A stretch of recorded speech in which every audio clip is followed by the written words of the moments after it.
আপনার ওয়েবসাইটে medicine free healthy life বলা হয়। তো আপনি কি মনে করেন যে কেউ যদি এই মেসেজটা দেখে আর সে যদি হঠাৎ করে মনে করে না ওষুধ খাবো না, ওষুধ তো দুশ্মন। তো এই মেসেজটা কিভাবে ক্লিয়ার করতে চান? যে আসলে ওষুধ খাওয়া বাদ দিয়ে দিব ফুড ইজ মেডিসিন বলে? অনেকে আমাকে বলছে যে আমি মানুষকে ওষুধ খেতে নিষেধ করি, ওষুধ ছেড়ে দিতে বলি এবং আমাকে ফলো করে অনেকে ওষুধ ছেড়ে দিয়ে অনেক বিপদে পড়েছে। তো বিশ্বাস করেন আমি এটা বলি না। আমি কি বলি শোনেন, আমি বলি যে দেখেন ওষুধ আপনি ধরে রাখবেন। অর্থাৎ আপনার প্রেশারের ওষুধ আপনি ছাড়বেন না, ধরে রাখবেন।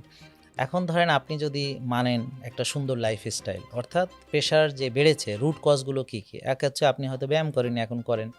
আপনি হয়তো আগে বেশি খেয়েছিলেন, হ্যাঁ? বা প্রসেসড ফুড বেশি খেয়েছিলেন। এখন আপনি প্রাকৃতিক খাবার বা আপনার জন্য যে খাবারগুলো উপযুক্ত সেগুলো পরিমিত খাচ্ছেন, এক্সারসাইজ করছেন, আর্লি ঘুমাচ্ছেন, ভোরে উঠছেন। তো এখন দেখা গেল আপনার প্রেশার নরমাল থাকছে। আপনি মেপে দেখলেন প্রেশার ১১০/৭০। কিন্তু এখন কি আপনি ওষুধ খাবেন?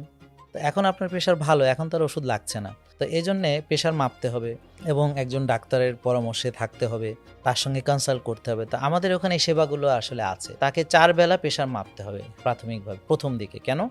কারণ সে দেখা যাচ্ছে অনেকের প্রেশার সকালে একরকম থাকে, দুপুরে আরেক রকম থাকে, রাতে আরেক রকম থাকে। তো এই প্যাটার্নটা তাকে বুঝতে হবে। এখন ধরেন ওষুধ একবারে বাদ দেওয়া যাবে না। ধরেন ওষুধগুলোকে মানে প্রেসক্রিপশন করার একটা নিয়ম আছে।